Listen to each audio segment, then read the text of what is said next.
as we went through and started talking about starting those transactions, hey, going in, starting those transactions, utilizing the system. Once you have a transaction open, there are internal communications that you can do that are just within the software. So as you're looking at this and saying, hey, I've got a contract for our buyer, this is where it is. If you open up this contract or this transaction, the first thing that I want to point out is, hey, you can email all your documents into that email address. You also can upload documents to this buyer documents tab. And once you have those documents in the system, if something has happened, like a missing signature or something like that, you can send those out to be digitally signed right from the transaction. So of course you can always go into tools and preferences and e-sign and do this as well. But if, say, your agent forgot to sign their RE13, their client signed it, but they didn't sign it, you can actually go into the actions and start a digital signing session right from here. So if I need to send this out to be e-signed, I can do that. I click on send to e-sign, and it's always going to come out from the agent on the transaction. Now, if you need it to come out from yourself, you can do that. But generally speaking, hey, the agent on the transaction is the one who needs to be sending it.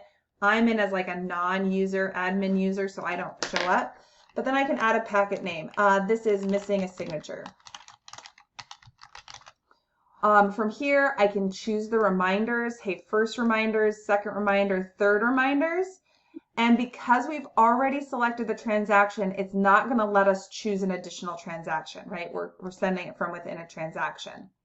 Here, sure. I'm going to say, hey, this is my email signature. If you want to add a body to this, you can do that. You also can send a text message notification to the client. So if you want the client to get a text that says, hey, you have something for e-signature, leave this as yes. If you have a client that hates texting, mark this as no. And then all you're going to do is add the recipient. So if you were the one that I was missing a signature, I can type your name in. It's going to pull up your information. But if I need to pull up the contacts, as I type their name, if they're in my CRM, they will populate here. If they are not, I can click add new contact. Here's their name, their last name, and their email address. Okay. Once you've added all those people, hey, it's a matter of clicking next. That document is here. What's really nice is you can have it reattached to a checklist item when it comes back in. Hey, this RE13 needs to attach to the arbitration disclosure. So once it's signed, it will auto attach to that checklist. If you need to add additional items, you can do that. And then it's just going to be a simple matter of, hey, this is where the signature is that I'm going to insert in. So this is going to process and convert that so that your team isn't having to go in and do a whole bunch of things. Hey, there was a check mark missed here, and I need a signature on this line here. Once you're done, you click next, it reviews, and now it goes out. You'll have an email in your inbox. You'll also get a text message saying, hey, you've got something to e-sign. So that's the first thing that is really helpful within the system. Currently speaking, how do you guys do your forms? Like, hey, I'm digitally filling out your forms. Yeah, so we use Transaction Desk through now Lone Wolf owns it. So that's where we do 90% because it's tied into all of our state forms and everything are all issued through there. Awesome. So what I would say is, hey, keep doing that. It's tied into your state forms. Is it provided by your MLS? Yep. Perfect. Keep doing that. But what you can have your agents do, if you would like, is, hey, I've got all my paperwork filled out. It's ready to go out for signature. They could actually start that transaction and upload it here if they wanted, and then send it out from the system so that it was automatically coming back into the system. How you do that is up to you, but know that that is an option as well if you want to use that portion of this. Because Transaction Desk has their own e-sign system, correct? Yes. Awesome. Yep. They use a product called Authenticide. Yep, and it's interesting because some MLSs provide that and some MLSs do not provide that. But if something's missing, know that you have the tool here. So you don't have to take it out of the transaction to put it back in. Easy to do. The other thing that is available in here is something called a workflow. So right now, when a transaction comes into the office, is the agent inputting it or do you have a team member that's inputting it? It can go either way. Okay. So that would be Haley's role, awesome. one of her responsibilities, if the agent does not input it directly. Perfect. So as Haley's doing that, is she also in charge of like that first initial paperwork review? No, the contractual review and everything is my responsibility. Awesome. Does she make sure all the forms are in the file before she starts it so that you aren't going back to a file? Yeah. Awesome. Awesome. So as she's doing that, hey, we've got this file. I'm going to assign these items from the documents. You know, I've got this item that goes to this checklist piece. I click save. I've got this item that goes to this checklist piece, and I can attach those. They will always show as uploaded. And once she's got all of the items that are on this checklist that need to be uploaded ready, she could actually digitally alert you. So she could go in and say, hey, this is ready to go. This, I'm going to let Brandon know. Brandon, just so you know, this transaction is ready for paperwork review. What's nice about this is you don't have to email. You're going to get an email, but you're going to get a text message. You can go in, you can always see the workflow of what's being done. Once you complete that workflow, hey, you've gone in, you've looked at that buyer checklist. Yep, this is accepted. This is accepted. Hey, Haley, this is missing.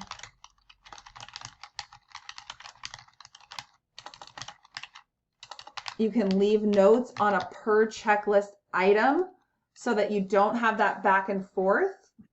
Yep. And when you complete this, you can choose who it goes to. So then does Ginger close out the files for you? Usually, yep. So you could actually say, hey, I'm completing this workflow that Haley assigned me, but I'm going to say, hey, Ginger, this file is ready for closing.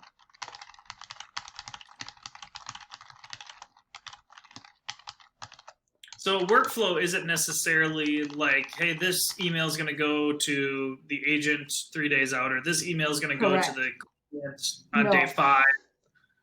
It is not. Okay. It's really like that internal communication. So is there a workflow template that is set up, or is it? There's not. So this is like, hey, this is who needs to do what. I did put in there so that when Ginger gets that alert, she realizes that it's not real. This is really like, hey, agent, we need paperwork. Let's say you weren't the agent on this transaction. Let's say it's someone else in your office. You could actually assign that workflow to that agent saying, hey, agent, you've got paperwork that's due and needs to be finally reviewed. Haley, will you make sure that you check this, this, this, and this? And Ginger, once you're done, we're ready to go. And you could communicate with everyone on that transaction here. The nice thing is you're doing it in the transaction, right? You're not having to go back to that email. It's all being tracked in the history. So all of those notifications that go out, everything that's happening is tracked here. What we found when we were building this out, Brandon, is that your admins, so you're the Haleys and the Gingers of this world, were spending a ton of time going back and forth in email. Hey, I need this piece of paper. Brandon, get your paperwork in. Hey, I need this. Hey, I need this. And for every transaction, they were having to go back to their email to search to find what was sent and when it was sent. And so by going into the actual transaction and saying, hey, I've got these checklist items. I've made my notes on the actual pieces. I've assigned that workflow out. When I go back to check on this transaction, I'm not having to go another place to dig for what was sent or wasn't sent. I can actually just be in the transaction, go in, and I can view all of those workflows. If I click, I can see what was sent so that everybody is on the same page.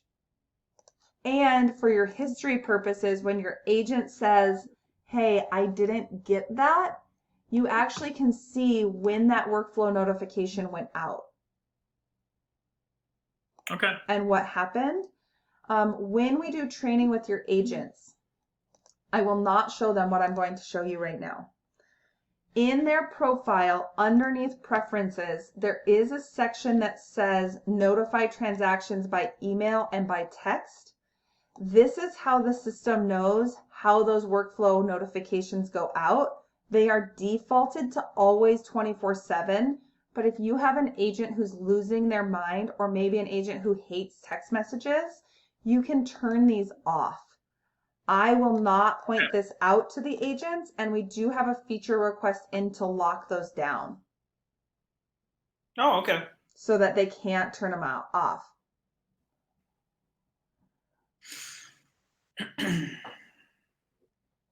The other thing so if an agent starts their transaction in the system, does Haley still is verifying that, correct? Hey, yeah, I start my transaction, I put it in there, and then she says, oh, hey, there's a new transaction, I need to review it. Correct. Yep. And then that's how we know to update, Dash and North Star, MLS, and yep, that's how we know how to do that. Awesome. So on your dashboard, this recently added is going to really be that indication of things that she doesn't have or hasn't touched yet. Hey, these are my new transactions that have been added in the last 7 days. She can go down to the last 3 days, but that way, if an agent puts something in, she'll know, oh, hey, I've got a new open pending contract at Flagstaff Way. I can go in, I can look at all the checklist items, I can find out what's going on. Hey, I'm missing paperwork. This is what's done. This is what's not done. And then she can assign that workflow accordingly. Does it need to go to the agent? Does that file need to go to you? Does that file need to go to Ginger? Does she need to assign herself something? Hey, I just need to make myself a note so that I have a follow-up item on this transaction. On your main dashboard, this workflows needing attention will then begin to populate. Hey, I've got this file ready to close. This is what's going on. And I can access that right from my main dashboard so that you don't have to go in and say, okay, today I need to go in and I need to find this new transaction. What's going on with it? How am I doing it? That you can really utilize that dashboard to show those items. The other thing that Haley will want to do is in this checklist tab, this is going to be really her running list of what's going on. What documents have been uploaded? Are there rejected documents? How many documents are required? And on the right-hand side, these filters, so if she needs to go in and view all of her unfinished items, she can simply click here. It will pull all of them up and it will filter that list. So she knows, hey, I've got to work on this transaction. I'm missing paperwork. So the checklist is just paperwork, right? Paperwork, yep. You can, some people do add items to that checklist. I think we talked about this originally, of things that are like office stuff. Hey, is there a deposit? Is that follow-up receipt, that dash closing sheet?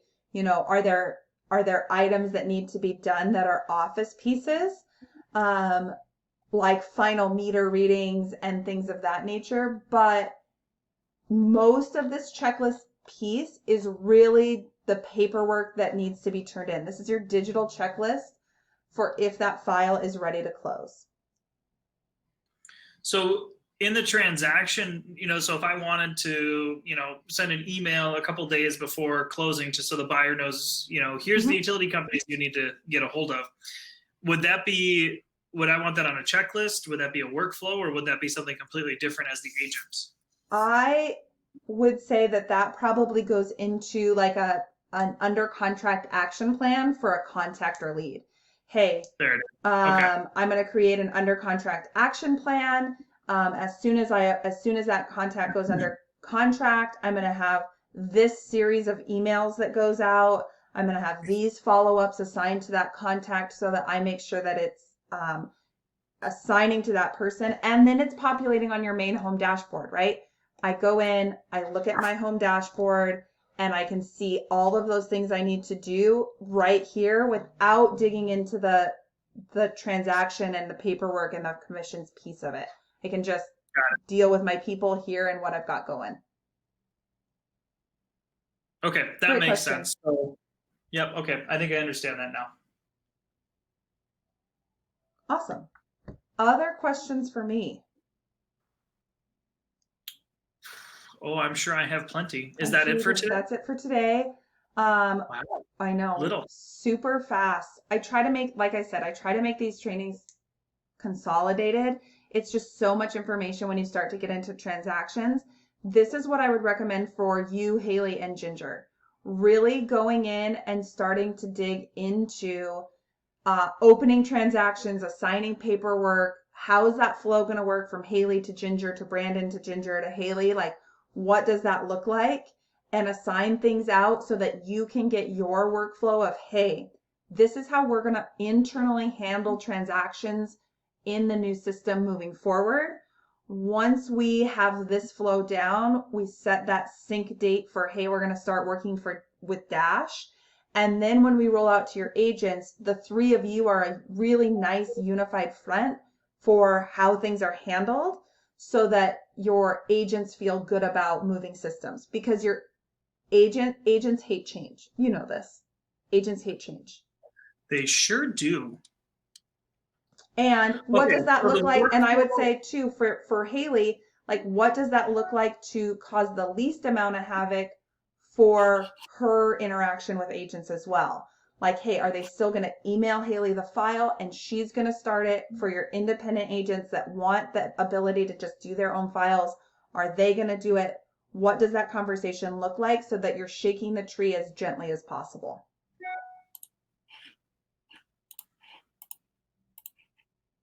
Okay, sorry, I'm kind of walking through the signature piece here just to see what it looks like. Cool. Okay, so workflows.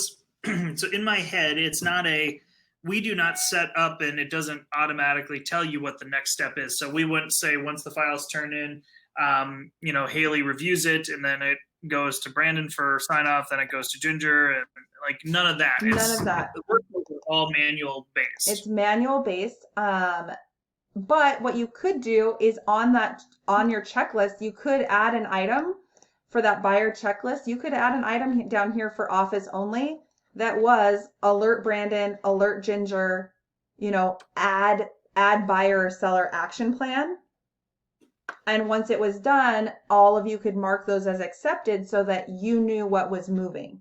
Hey, I know that Haley has sent the file to Ginger. I know that Haley has added the buyer action plan to that contact. Okay. Yep, that makes sense then. And then you can use this office only section really as a not just paperwork checklist, but these are the things that we know we've done as an office so that we have record of it. Okay. Okay, that makes sense. So the action plan, so the workflow is all manual. Mm-hmm. Action plans are contact based, customer relation management, stuff, and the checklist is really all paperwork. Yep. Or to-do items. If you want to add those to-do items of like Haley's doing this, Ginger's doing this, Brandon's doing this, so that you can stay on that same page, you can absolutely add those in as not paperwork items, but just almost like a task check. The other thing, so Thursday we're going to start digging into the financials. That's the one piece of this we have not dug into yet. And I believe it's just you and Ginger who really need the information on this tab, correct? Yeah. Awesome. So this piece is the bigger portion of like, how do you manipulate the financials so that everything looks right? And that piece, as part of that, I would encourage you guys to go in, because it looks like these are all the ones that I've entered, and you will for sure have questions as we go through this. And so I would start putting some things in there so that everybody feels good moving forward. Because what will happen is once we're set to sync with Dash, we have to lock this piece down. So when you go in and you go to transactions, it will say Crest Dash sync in process, and you won't have access to this. Okay. And so I'd rather have that forefront of, hey, you guys have gone in, you've played with things, you feel good before we sync with Dash, rather than after, once you're live on Dash. And that piece, it just is easier, I find, to go in and play when you're in a test environment. Yeah, nope, I get that. The goal being that hopefully next, let's see, let's look at a calendar. My goal is that we can actually start, because you're in onboarding, so we can start that whenever. My goal is that really we could probably move you into onboarding next Thursday or Friday. Okay.